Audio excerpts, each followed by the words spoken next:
केसरिया से मन जोगी हुआ रे, दिल झूमे देखो बंटवारा हुआ रे, केसरिया से मन जोगी हुआ। हर पल मनाओ केसरी त्योहार। विमल, बोलो जुबान केसरी।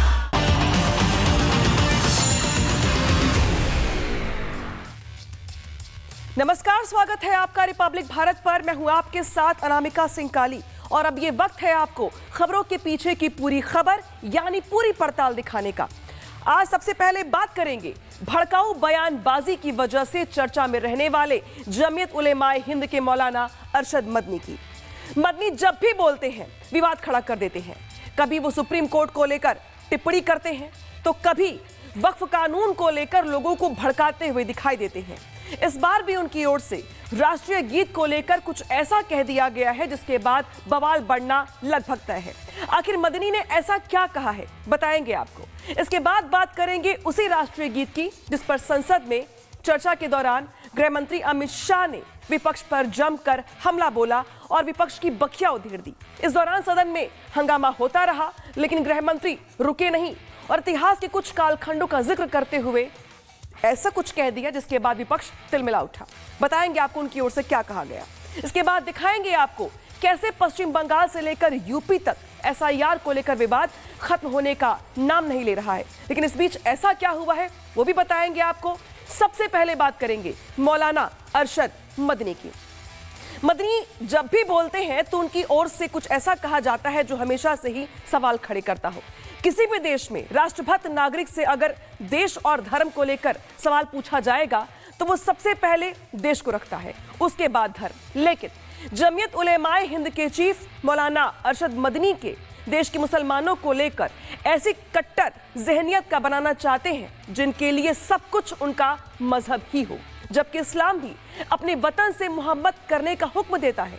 हर बात में संविधान के नाम का रोना रोने वाले इन लोगों को संविधान का वो प्रावधान याद ही नहीं आता जिसमें कहा गया है कि देश के हर नागरिक का कर्तव्य है कि वो उस महान आदर्शों को संजोए और उसका पालन करे जिन्होंने हमारे राष्ट्रीय स्वतंत्रता संग्राम को प्रेरित किया है। और इस वजह से जिस तरीके से मदनी की ओर से बयान दिया गया है वो चर्चा में बना हुआ है। दिखाते हैं आपको रिपोर्ट के जरिए।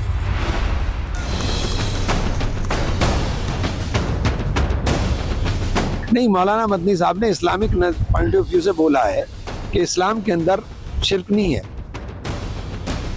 अरशद मदानी भारत में रहते हैं और भारत का जय जयकार नहीं करे तो फिर क्या पाकिस्तान का जय जयकार करेंगे? इधर संसद में वंदे मातरम के 150 साल पूरे होने पर चर्चा चल रही थी। प्रधानमंत्री से लेकर गृह मंत्री और तमाम नेता वंदे मातरम पर अपने विचार देश के सामने रख रहे थे। उधर जमीयत उलेमाए हिंद के अध्यक्ष मौलाना अरशद मदनी जहर बुझे तीर चला रहे थे। हमेशा की तरह हिंदुस्तानियत की बात करने वाले अरशद मदनी देश के संविधान और देश के विधान के ऊपर कट्टर मजहबी जहनियत का नमूना पेश कर रहे थे।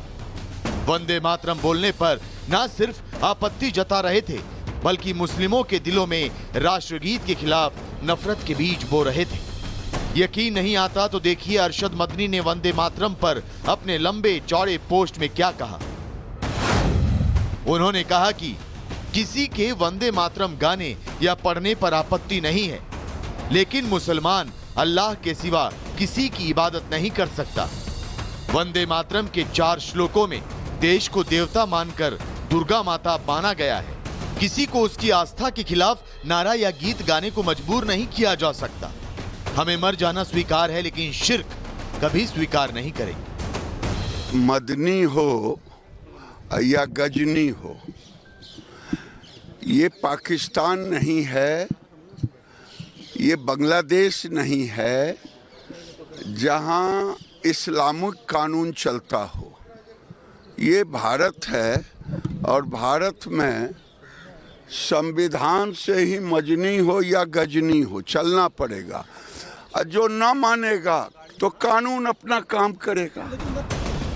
कभी CAA, कभी NRC, कभी वक्फ, कभी 3 तलाक तो कभी मुस्लिम पर्सनल लॉ बोर्ड पर अपनी कट्टरता वाली सोच का इजहार कर चुके मौलाना अरशद मदनी ने पहली बार वंदे मातरम पर आपत्ति नहीं जताई है।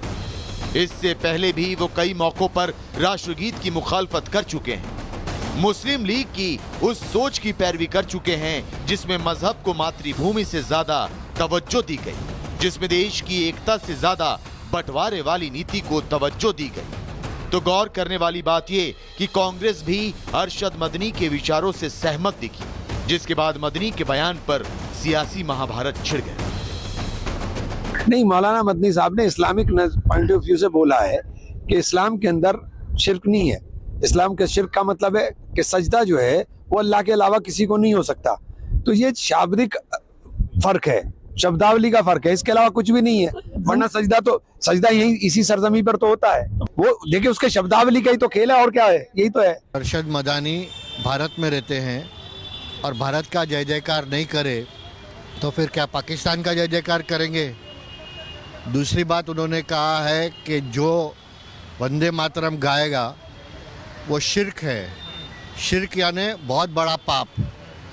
वंदे मातरम हमारे लिए नेशनल एंथम है, हमारे लिए एक सबसे बड़ा हमारा देश का गाना है, और जो कहता है कि वंदे मातरम पाप है, ऐसे लोगों के ऊपर सरकार को कार्रवाई करनी चाहिए।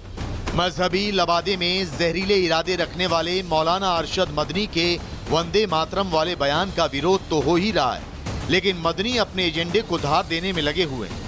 हाल ही में मदनी ने आतंक के अड्डे अल फलाह और वहां के मालिक का बचाव किया था। साथ ही मुस्लिमों को भड़काने की कोशिश करते हुए कहा था कि मुसलमान लंदन का मेयर बन सकता है, मगर भारत में किसी मुसलमान को विश्वविद्यालय का कुलपति बनने का मौका नहीं मिलता। गवर्नमेंट मुल्क की आजादी के बाद इस पर लगी हुई है कि मुसलमान को सर नहीं उठाने देना है।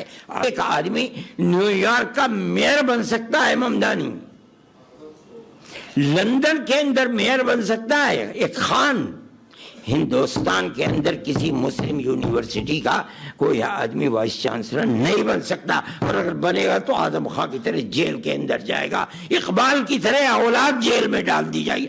आज देख लीजिए अल फलाह का क्या हो रहा है। बहरहाल मौलाना अरशद मदनी का बयान एक बार फिर से विवादों में है, लेकिन सच ये भी है कि उनकी जैसी सोच रखने वाले एक दो नहीं बल्कि कई सियासतदान भी हैं, जिनमें से एक का नाम है अज़दुद्दीन ओवैसी। ओवैसी ने सोमवार को वंदे मातरम पर हुई चर्चा के दौरान लोकसभा में न सिर्फ अपना विरोध जताया बल्कि मदनी की ही तरह इसे मुस्लिमों की आस्था से जोड़ दिया। अगर भारत को देवी कहने और उसके आगे सजदा करने तो दरअसल कौम परस्ती को, वतन से मोहब्बत को मजहब में तब्दील कर रहे, और फिर यहाँ पर बोल रहे कि अगर भारत में रहना है तो वंदे मातरम गाना पड़ेगा। भाई ये तो संविधान के खिलाफ है। ओवैसी और मौलाना अरशद मदनी की सोच एक जैसी है, फर्क सिर्फ इतना है कि ओवैसी राजनेता हैं और मदनी इस्लामिक स्कॉलर या कहें मौलवी। लेकिन सवाल ये कि वंदे मातरम के जरिए जिस बांटने वाली राजनीति का आरोप ये लोग लगा रहे हैं, उस आरोप में कितना दम है? क्या ओवैसी और मदनी जैसे लोग समाज को बांटने का काम नहीं कर रहे? क्या ये अपने समाज के लोगों को भड़काने और बरगलाने का काम नहीं कर रहे? राष्ट्रगीत से आस्था का अपमान कैसे हो सकता है? क्या इनके लिए मजहब ही सब कुछ है? Bureau report, Republic Bharat. तो क्या उनके लिए मजहब संविधान से ऊपर है? कुछ ऐसा ही मदनी की ओर से कहा गया है, जिसके बाद तमाम पॉलिटिकल पार्टीज की ओर से टिप्पणियां की जा रही हैं। हालांकि अब वंदे मातरम को लेकर जो चर्चा हो रही है उसमें मदनी के बयान के बाद अब ये भी कहा दरअसल जा रहा है कि हर बार उन्हें जो भी कुछ कहा जाता है संविधान के तौर पे या उसके नजरिए से उन्हें इतनी आपत्ति क्यों होती है। बढ़ते हैं खबरों में आगे। राज्यसभा में आज वंदे मातरम पर चर्चा हुई, जिसकी शुरुआत केंद्रीय गृह मंत्री अमित शाह की ओर से की गई। इस दौरान उन्होंने विपक्ष और कांग्रेस पार्टी पर जमकर हमला बोला। शाह के हमलों की धार इतनी तेज बही कि विपक्ष को इसका जवाब देते ही नहीं बना, और हंगामे के साथ शोर शराबे के बीच विपक्षी नेता सिर्फ सफाई पेश करते हुए दिखे। रिपोर्ट देखिए।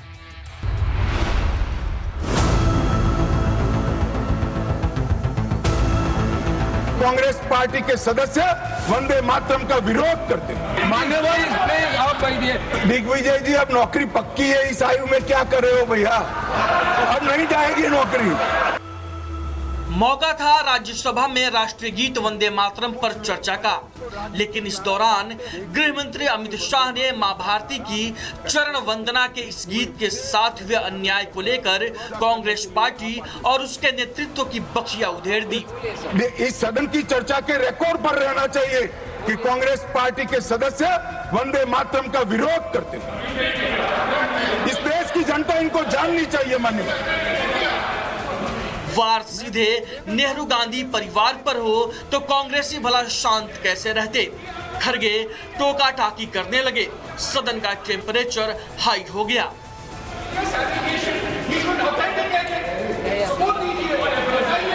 मान्यवर अरे सुनो तो, बोल क्या करते हो भैया, मुझे सुनो तो। मान्यवर सदन में हंगामे पर शाह रुके नहीं। शोर शराबे के बीच विपक्ष को आईना दिखाया और नेहरू से लेकर मौजूदा कांग्रेस नेतृत्व तक वंदे मातरम के साथ किए तुष्टीकरण की पोल खोली। वंदे मातरम 100 साल का हुआ। सबको था कि 100 साल मनाए जाएंगे, 100 साल मनाए जाएंगे, मगर 100 साल हुआ तब वंदे मातरम का महिमा मंडन का सवाल ही नहीं था, क्योंकि वंदे मातरम बोलने वाले जो सारे लोग थे उनको इंदिरा जी ने जेल में बंद कर दिया। इस देश में आपातकाल लगाया गया, आपातकाल लगाया गया। विपक्ष के लाखों लोगों को, लाखों समाज सेवियों को, स्वयंसेवी संगठन के लोगों को जेल में भर दिया गया। कोई कारण के बगैर अखबारों पर ताले लगा दिए गए। वंदे मातरम पर चर्चा के दौरान अमित शाह पूरे रौ में थे। राष्ट्रीय गीत के 150 साल पूरे होने के मौके पर संसद में हो रही चर्चा के दौरान उन्होंने वंदे मातरम का यशगान किया। चर्चा के दौरान अमित शाह ने विपक्ष के उन सांसदों को भी घेरने का ऐलान किया जिन्होंने वंदे मातरम गाने से साफ इनकार कर दिया था। भारत की मूल चेतना, सनातन शक्ति, उसको पुनर्जीवित करने का ये वंदे मातरम मंत्र है। और इसीलिए आजादी के वक्त सभी हमारे नेताओं ने वंदे मातरम को आजादी के आंदोलन का आधार बनाने का काम किया। कई सारे हमारे आजादी के संग्राम के सेनानी जिनको अंग्रेजों ने फांसी पर चढ़ाया, इस सब में एक चीज सामान्य निकल कर आती है, तो फांसी के तख्ते पर चढ़ते चढ़ते जो शहीद अंतिम शब्द बोले वो सभी के मुंह से वंदे मातरम ही निकला। वंदे मातरम का अपने दावे के मुताबिक अमित शाह ने राज्यसभा के सभापति को पत्र लिखकर कांग्रेस और विपक्ष के उन नेताओं का नाम भी बताया जिन्होंने वंदे मातरम गाने से इनकार कर दिया था। साथ ही इससे जुड़े तथ्य भी सौंपे। वंदे मातरम गाने से मना करने वाले नेता इमरान मसूद, कांग्रेस सांसद सहारनपुर। 8 दिसंबर 2025 को वंदे मातरम गाने से इनकार, धार्मिक आस्था का हवाला दिया। आगा सैयद मेहदी, नेशनल कॉन्फ्रेंस। 8 दिसंबर 2025 को संसद में चर्चा के दौरान वंदे मातरम गाने से इनकार किया, कहा यह हमारे लिए संभव नहीं है। शफीकुर रहमान बर्क, समाजवादी पार्टी। 2019 में लोकसभा शपथ के समय वंदे मातरम न गाने की बात कही। जियाउर रहमान बर्क, समाजवादी पार्टी। 2025 में वंदे मातरम न गाने के अपने दादा के रुख का समर्थन किया। कांग्रेस रैली 2018। एक रैली में वंदे मातरम का केवल एक छंद गाया गया। बताया गया कि राहुल गांधी के आने का इंतजार था। केसी वेणुगोपाल ने एक ही लाइन में समाप्त करने को कहा। आरिफ मसूद, कांग्रेस विधायक, मध्य प्रदेश। 2019 में वंदे मातरम गाने से इनकार किया, कारण के रूप में धार्मिक सिद्धांत बताया। सिद्धारमैया, कांग्रेस। 2022 में संविधान दिवस कार्यक्रम में कार्यकर्ताओं से वंदे मातरम न गाने को कहा। समाजवादी पार्टी। 2025 में स्कूलों में वंदे मातरम अनिवार्य करने वाले आदेश को रद्द करने की मांग की। सऊद आलम विधायक आरजेडी 2025 में विधानसभा में वंदे मातरम के दौरान खड़े होने से इनकार किया। वंदे मातरम को लेकर अमित शाह के हल्ला बोल पर कांग्रेस के मल्लिकार्जुन खड़गे बोलने के लिए खड़े हुए और नेहरू गांधी परिवार के बचाव की पूरी कोशिश की। सही बोलता हूं मैं, झूठ बोलने की आदत आपको है। ये बातें आप अब बता रहे हैं। जब आप मुस्लिम लीग के साथ मिलकर गवर्नमेंट किए, श्यामा प्रसाद मुखर्जी और मुस्लिम लीग मिलके आपने बंगाल में जो गवर्नमेंट की, कहाँ गया था देशभक्ति? कहाँ गया था आपका देशभक्ति? कहाँ थे आप लोग? क्या देश के लिए कोई? अरे ये लोग, अरे पढ़ो, आपका इतिहास मालूम होता है। क्या नेहरू जी अकेले के? क्या गांधी जी नहीं थे? सुभाष चंद्र बोस नहीं थे? कृपलानी नहीं थे? मदन मोहन मालवीय नहीं थे? आजाद जी नहीं थे? इनका अपमान कर रहे हो आप, इन सब का अपमान कर रहे हो। और ये सभी बड़े नेताओं का सम्मिलित निर्णय था। फिर नेहरू जी को अकेले क्यों टारगेट करके प्रधानमंत्री वही बार बार बोलते हैं, यहाँ होम मिनिस्टर बोलते हैं। राज्यसभा में दोनों पक्ष अपने अपने तथ्यों के साथ एक दूसरे पर हमला करते दिखे, लेकिन बंगाल चुनाव से ऐन पहले वंदे मातरम को लेकर बीजेपी जिस तरह से राष्ट्रवाद के मुद्दे पर फ्रंट फुट पर खेल रही है, उसने कांग्रेस, टीएमसी और सपा जैसी विपक्षी पार्टियों की नींद उड़ा दी है। वैसे भी बंगाल को ही वो धरती माना जाता है जिसने अंग्रेजी सरकार के खिलाफ भारतीय राष्ट्रवाद को प्रेरणा दी थी। ऐसे में देखना होगा कि सियासत की पिच पर वंदे मातरम वाला राष्ट्रवाद क्या गुल खिलाता है। खड़गे साहब आपका समय आएगा। Bureau report, Republic Bharat. तो वंदे मातरम पर चर्चा के दौरान गृह मंत्री अमित शाह की ओर से इतिहास के कुछ ऐसे पन्ने खोले गए जिसके बाद कांग्रेस लगातार शोर शराबा करने लगी, हमलावर हो गई और चर्चा जो थी वो आरोप प्रत्यारोप में तब्दील हो गई। बढ़ते खबरों में आगे और अब बात करते हैं संसद की। संसद के शीतकालीन सत्र में चुनाव सुधारों पर हुई चर्चा जोरदार बहस में तब्दील हो गई। चुनाव सुधारों पर शुरू हुई बहस एसआईआर और फिर ईवीएम मशीनों में गड़बड़ी के मुद्दे तक पहुंच गई। देश भर में एसआईआर पर मचे संग्राम के बीच ये मुद्दा भी संसद में उठाया गया। इस चर्चा में अखिलेश यादव और कांग्रेस के मनीष तिवारी ने विपक्ष की तरफ से एक के बाद एक कई आरोप लगाए। अखिलेश यादव तो इस मामले में न सिर्फ सरकार बल्कि चुनाव आयोग पर भी जमकर बरसे। के पटल पे रखा है कि खराब होने के दो कारण होते हैं। संसद के शीतकालीन सत्र में एसआईआर पर जमकर हंगामा हुआ। समाजवादी पार्टी के अध्यक्ष अखिलेश यादव ने एसआईआर और चुनाव सुधारों के मुद्दे पर चुनाव आयोग को सीधे सीधे निशाने पर ले लिया। उन्होंने एक बार फिर ये आरोप लगा दिया कि चुनाव आयोग ने निष्पक्ष चुनाव नहीं करवाए। सभापति महोदय, मैं कुछ बातें ऐसी कहना चाहता हूं जो हम लोगों ने अपनी आंखों से देखा और जिस इलेक्शन कमीशन से हमें ये उम्मीद थी कि निष्पक्ष काम होगा, निष्पक्ष कार्रवाई होगी, वो हमें कहीं देखने को नहीं मिली। एसआईआर यानी वोटर लिस्ट रिवीजन के मुद्दे पर जमकर हंगामा मचा हुआ है। देश के कई राज्यों में विपक्षी पार्टियों ने इस मुद्दे पर हो हल्ला किया। कई जगहों पर प्रदर्शन भी हो चुके हैं। कांग्रेस समेत विपक्षी पार्टियों का मानना है कि एसआईआर की आड़ में लाखों लोगों के वोट काटने की कोशिश की गई। Election Commission answered my questions. The Election Commission has not told me why this lady's picture has appeared on the polling list. They have not told me why lakhs and lakhs of duplicate voters are existing.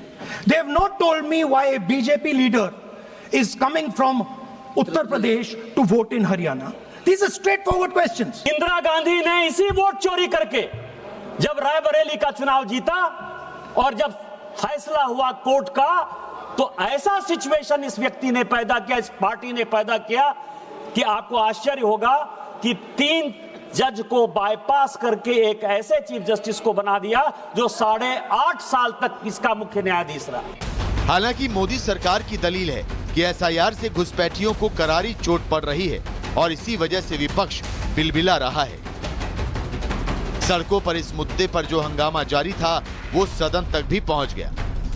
Akhilesh Yadav ने इस मुद्दे पर चुनाव आयोग को घेरने की कोशिश की। उन्होंने न सिर्फ चुनाव आयोग पर पक्षपात का आरोप लगाया, बल्कि वो ये कहने से भी नहीं चुके कि चुनाव आयोग को धांधली के सभी सबूत दिए गए थे, इसके बावजूद कोई एक्शन नहीं लिया। एक घटना की सूचना हम लोगों ने इलेक्शन कमीशन को दी है। एक एक घटना के पुलिस क्या कर रही है, पुलिस कहां बैरिकेडिंग लगाई है, पुलिस कहां रोक रही है, कौन पुलिस का अधिकारी कहां जा रहा है, डीएम क्या कर रहे हैं, कमिश्नर क्या कर रहे हैं, और उसके बावजूद भी इलेक्शन कमीशन ने एक भी किसी के खिलाफ कार्रवाई नहीं की। अखिलेश यादव ने रामपुर लोकसभा सीट पर हुए उपचुनाव में बीजेपी की जीत पर भी सवाल उठाए। उन्होंने इल्जाम लगाए कि रामपुर के लोगों को जानबूझकर वोट तक डालने नहीं दिए गए थे और इसी वजह से वहां से समाजवादी पार्टी की हार हो गई। का बाई इलेक्शन जो लोकसभा का हुआ, जब लोकसभा का चुनाव बाई इलेक्शन रामपुर का हो रहा था, तो भारतीय जनता पार्टी की सरकार के मुख्यमंत्री जी और पूरी भारतीय जनता पार्टी ने यह तय किया था कि समाजवादी पार्टी यहां से नहीं जीतेगी, यहां से भारतीय जनता पार्टी जीतेगी। मतलब अखिलेश यादव ने रामपुर में मिली हार का ठीकरा भी चुनाव आयोग पर फोड़ दिया। उन्होंने एसआईआर की प्रक्रिया पर सवाल उठाए। अखिलेश यादव ने एसआईआर की तुलना एनआरसी से करते हुए यह आरोप लगा दिया कि प्रक्रिया के जरिए मुसलमानों को जानबूझकर निशाना बनाने की कोशिश की जा रही है। मतलब ये एसआईआर नहीं है, ये अंदर ही अंदर एनआरसी वाला काम कर रहे हैं, क्योंकि हमने उत्तर प्रदेश में सुना है कि वहां के मुख्यमंत्री जी कह रहे हैं कि हम डिटेंशन सेंटर बना रहे हैं। वही एसआईआर में जिसका नाम नहीं, उसके लिए डिटेंशन सेंटर की जरूरत है। संसद में अखिलेश यादव को कांग्रेस का भी भरपूर साथ मिला। कांग्रेस सांसद मनीष तिवारी ने तो एसआईआर की प्रक्रिया को ही गैर जरूरी बता दिया। आज मैं बहुत खेद के साथ कहना चाह रहा हूं कि देश भर में एसआईआर पे चर्चा है, कई प्रदेशों में एसआईआर हो रहा है, पर मैं बहुत जिम्मेदारी से यह बात कह रहा हूं कि चुनाव आयोग के पास कानूनी तौर पर एसआईआर करवाने का कोई औचित्य नहीं है। सदन में बोलते हुए मनीष तिवारी ने अपनी ही पार्टी कांग्रेस की पुरानी सरकारों को कटघरे में खड़ा कर दिया। वो बीजेपी सरकार को घेरते घेरते 2 कदम आगे निकल गए और दावा कर दिया कि पहले की सरकारों ने कभी एसआईआर से जुड़े नियम कायदों का ध्यान नहीं रखा। मतलब उन्होंने कांग्रेस की ही पुरानी सरकारों पर सवाल खड़े कर दिए। कोई गड़बड़ी है इलेक्टोरल रोल के साथ, कोई मतदाता सूची ठीक नहीं है, तो उसको ठीक करने के लिए for reasons to be recorded in writing and reasons to be made public, तो ही आप एसआईआर कर सकते हैं। आप पूरे बिहार के लिए एसआईआर नहीं कर सकते, आप पूरे केरल के लिए एसआईआर नहीं कर सकते। संसद में विपक्ष के इस हंगामे के बाद बीजेपी ने भी जवाब देने में देर नहीं लगाई। बीजेपी सांसद अनुराग ठाकुर ने आरोप लगाया कि राहुल गांधी की अगुवाई में विपक्ष ने एसआईआर और चुनाव आयोग को खामखा बदनाम करने की कोशिश की ताकि उनकी हार छिप जाए। एसआईआर की प्रक्रिया को अपनाया गया, उसको लेकर बिहार में किसी इलेक्शन के पहले भी किसी राजनीतिक दल ने इसका विरोध नहीं किया कि उनकी मतदाता सूची में कोई बदलाव हुआ है। वोटिंग में भी किसी ने विरोध नहीं किया, नतीजे आने के बाद भी किसी ने विरोध नहीं किया। हाँ, इतना जरूर है, बिहार की हार के बाद राहुल गांधी जी के नेतृत्व में कांग्रेस 95 से ज्यादा चुनाव हार चुकी है और 2026 में सेंचुरी लगाएगी। इस बीच देश भर में बीएलओ की लगातार हो रही मौतों का मुद्दा भी सदन में गूंजा। देश भर में एसआईआर की प्रक्रिया में लगे 30 से ज्यादा बीएलओ की जान जा चुकी है। इनमें मध्य प्रदेश, उत्तर प्रदेश, राजस्थान और गुजरात जैसे कई राज्यों में बीएलओ अपनी जान से हाथ धो चुके हैं। इनमें कई बीएलओ ने तो दबाव में आकर खुदकुशी करने का दावा किया था। उनके इन्हीं आरोपों को अखिलेश यादव ने संसद में भी रखा। उनके मुताबिक चुनाव आयोग ने बीएलओ को काम तो सौंप दिया, लेकिन उन्हें ना तो इसकी ट्रेनिंग दी गई और ना ही कुछ बताया गया। इसी वजह से बीएलओ पर दबाव बढ़ता चला गया और उनमें कई लोगों ने अपनी जान तक दे दी। बात करेंगे उत्तर प्रदेश के मुख्यमंत्री योगी के ऑपरेशन ऑल आउट की।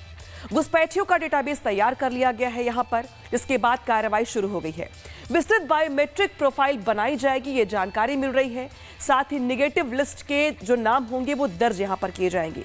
निगेटिव लिस्ट में दोबारा एंट्री नामुमकिन है। फर्जी पहचान पत्रों की हाईटेक स्कैनिंग की जाएगी। इसी के साथ घुसपैठियों के फर्जी दस्तावेज बनाने वालों पर एक्शन लिया जाएगा। डिटेंशन सेंटर में कड़ी सुरक्षा रखी जाएगी। साथ ही देश में मॉडल बनेगी योगी की एंटी इन्फिल्ट्रेशन नीति जो है, क्योंकि मुख्यमंत्री की ओर से यह साफ कर दिया गया है कि उत्तर प्रदेश में अब घुसपैठ को बर्दाश्त नहीं किया जाएगा। और यही वजह है कि यूपी की योगी सरकार घुसपैठियों के खिलाफ लगातार एक्शन मोड में है और अब इन घुसपैठियों के लिए डिटेंशन सेंटर बनना शुरू हो चुका है। गोरखपुर में घुसपैठियों के लिए जो डिटेंशन सेंटर है वो बनकर तैयार हो रहा है। तस्वीरें आपके सामने भी दिखा रहे हैं आपको हम। 3 फ्लोर के इस डिटेंशन सेंटर में 16 कमरे और 50 बेड है। इस सेंटर में कई तरह की सुविधाएं भी मुहैया करवाई जा रही हैं। साथ ही सिक्योरिटी के लिहाज से भी तमाम इंतजामात यहां पर किए जा रही हैं। रिपोर्ट दिखाते हैं आपको, इससे जुड़े। एक डिटेंशन सेंटर अधिसूचित किया गया है अभी हम लोगों के द्वारा, शासन प्रशासन के द्वारा, कि यदि कोई व्यक्ति इस तरीके का पाया जाता है जिसको डिटेंशन सेंटर में रखने की आवश्यकता है तो एक हमारे पास ऐसा स्थान रहे जहां पर हम उसको रख सके। तो शाहपुर में एक बिल्डिंग थी हमारे नगर निगम की, जिसको हम लोगों ने एज ए डिटेंशन सेंटर अभी तात्कालिक रूप से उसे घोषित किया। और अब बढ़ते हैं खबरों में आगे और अब बात करते हैं लोकसभा की। लोकसभा में आज चुनाव सुधार और एसआईआर को लेकर चर्चा हुई। इस दौरान सत्ता पक्ष और विपक्ष ने एक दूसरे पर जमकर हमला बोला। लेकिन आज ही वोटर लिस्ट में सोनिया गांधी के नाम को लेकर आई एक खबर ने कांग्रेस की नींद उड़ा दी है। आरोप है कि सोनिया गांधी देश की नागरिक बनी भी नहीं थी और 1980 में वोटर लिस्ट में उनका नाम जोड़ दिया गया था। और अब इस मुद्दे को लेकर बीजेपी कांग्रेस पर हमलावर भी है। रिपोर्ट दिखाते हैं आप।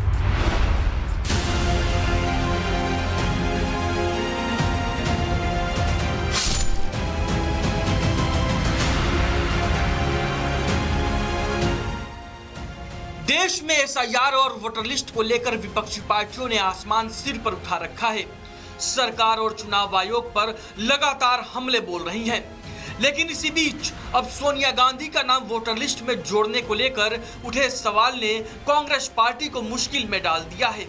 सोनिया पर आरोप है कि भारत का नागरिक बनने से पहले ही उनका नाम वोटर लिस्ट में जोड़ दिया गया था, जिसको लेकर दिल्ली की राउज एवेन्यू कोर्ट ने सोनिया गांधी और दिल्ली पुलिस को नोटिस जारी कर जवाब मांगा है। ये तो जांच का विषय शुरू से चल रहा है। लॉयलिटी का सवाल है कि इतने बड़े परिवार के लोग और डुअल मेंबरशिप रहे, तो जांच का विषय। वोटर लिस्ट को लेकर सोनिया गांधी को नोटिस उस याचिका पर जारी हुआ है जिसमें दावा किया गया कि सोनिया गांधी का नाम 1980 की वोटर लिस्ट में गलत तरीके से जोड़ा गया था। याचिकाकर्ता ने दावा किया है कि सोनिया गांधी का नाम 1980 के वोटर लिस्ट में था। सोनिया नई दिल्ली विधानसभा क्षेत्र की वोटर थी, जबकि भारत की नागरिक वे अप्रैल 1983 में बनी। याचिका में सवाल उठाया गया है कि 1980 की नई दिल्ली की वोटर लिस्ट में सोनिया गांधी का नाम कैसे शामिल हुआ। 1982 में सोनिया गांधी का नाम डिलीट हुआ, तो आखिर डिलीट क्यों किया गया। सवाल ये भी उठाया गया है कि जब 1983 में उन्होंने नागरिकता हासिल की तो फिर किस डॉक्यूमेंट्स के आधार पर 1980 में वोटर लिस्ट में नाम शामिल कराया गया था। क्या फर्जी दस्तावेजों का सहारा लिया गया। देखिए, ये तो किसी ने कंप्लेन केस फाइल किया होगा, उसके ऊपर मेरे ख्याल से नोटिस आया होगा, लीगल टीम जवाब देगी। लेकिन ये जिस तरह से खेलते हैं ना कि लोगों का ध्यान हट जाए, लोग इधर उधर की बात ना करें। आज सोनिया जी का जन्मदिन था, आज के दिन इन्हें शर्म नहीं आती, ऐसी बातें करते हैं लोग। वहीं बीजेपी आईटी सेल के प्रमुख अमित मालवीय ने भी 13 अगस्त को दावा किया था कि सोनिया गांधी का नाम भारत की वोटर लिस्ट में 2 बार शामिल हुआ था, जब वो भारतीय नागरिक नहीं थी। सोनिया का नाम वोटर लिस्ट में पहली बार 1980 में जुड़ा। उस समय सोनिया गांधी इटली की नागरिक थी। गांधी परिवार एक सफदरजंग रोड पर रहता था। तब प्रधानमंत्री इंदिरा गांधी का सरकारी आवास था। इस पते पर इंदिरा, राजीव, संजय और मेनका गांधी के नाम थे। 1 जनवरी 1980 में नई दिल्ली की वोटर लिस्ट में संशोधन हुआ। सोनिया का नाम पोलिंग स्टेशन 145 में क्रम संख्या 388 पर जुड़ा। 1982 में विरोध के बाद उनका नाम लिस्ट से हटा दिया गया। 1983 में पोलिंग स्टेशन 140 में क्रम संख्या 236 पर फिर से जोड़ा गया। संशोधित सूची के लिए योग्यता की तारीख 1 जनवरी 1983 थी। सोनिया गांधी को भारतीय नागरिकता 30 अप्रैल 1983 को मिली। बीजेपी का दावा है कि 1983 की संशोधित सूची के लिए योग्यता की तारीख 1 जनवरी 1983 थी, जबकि सोनिया गांधी को भारतीय नागरिकता 30 अप्रैल 1983 को मिली थी। यानी दूसरी बार भी वोटर लिस्ट में नाम जोड़े जाने के वक्त वे भारत की नागरिक नहीं थी, जबकि भारत में वोट देने का हक तो सिर्फ भारत के नागरिकों का ही है। प्रमाण है उनके पास? बिल्कुल झूठ है, बिल्कुल झूठ है। उन्होंने वोट तब डाला जब वो सिटीजन बनी। प्रमाण दिखाएं। चुनाव और वोटर लिस्ट के नाम पर विपक्ष सरकार और चुनाव आयोग को कटघरे में खड़ा करने की कोशिश कर रहा है, लेकिन इसी बीच मतदाता सूची में खुद अपने नाम को लेकर विपक्ष का सबसे बड़ा चेहरा कटघरे में खड़ा दिखाई दे रहा है, जिसको लेकर बीजेपी का कहना है कि शायद यही वजह है कि राहुल गांधी ऐसे मतदाताओं को वैध करने के पक्ष में रहते हैं जो अयोग्य हो या अवैध हैं और एसआईआर का विरोध करते हैं। Bureau report, Republic Bharat. अब आपको संजय दत्त की मुन्ना भाई फिल्म एमबीबीएस फिल्म तो आपको याद होगी ही। फिल्म में संजय दत्त ने देश में लंबे लंबे फॉर्म भरवाने की प्रक्रिया पे सवाल खड़े किए थे। सवाल फिल्म में उठाया गया था, लेकिन सवाल बहुत ही गंभीर था। पीएम मोदी ने अब इस पेपर कल्चर पे रोक लगाने का फैसला किया है। अब नो पेपर वर्क, सीधा रिफॉर्म कैसे होगा, दिखाते हैं आपको रिपोर्ट के जरिए।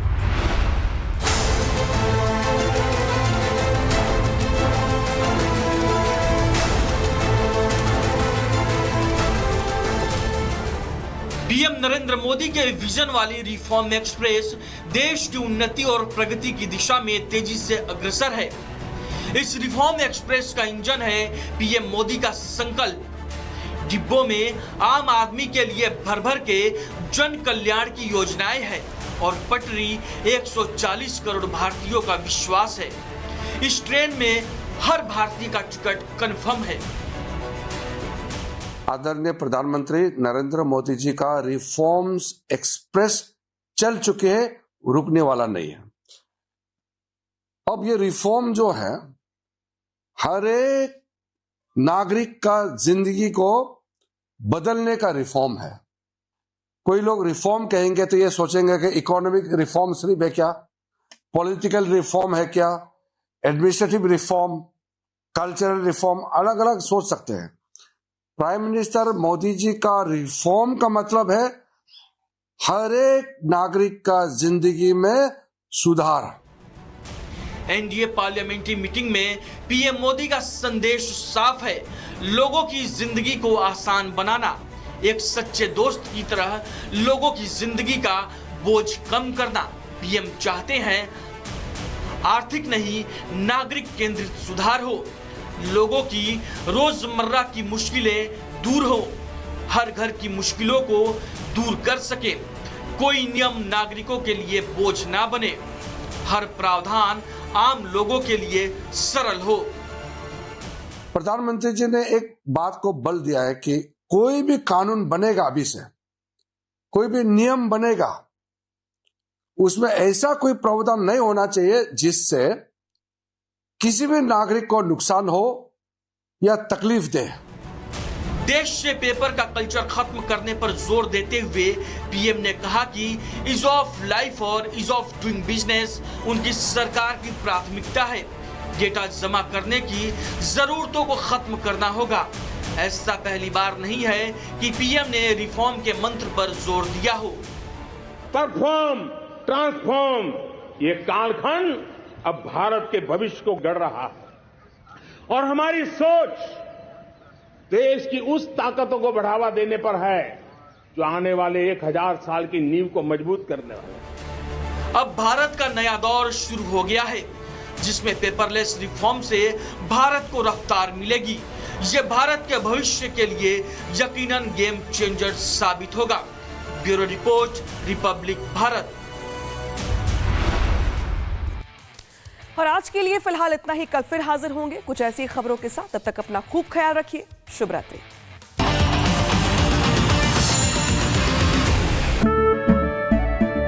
केसरिया से मन जोगी हुआ रे, दिल झूमे देखो पतवारा हुआ रे। केसरिया से मन जोगी हुआ। हर पल मनाओ केसरी त्योहार। विमल, बोलो जुबान केसरी।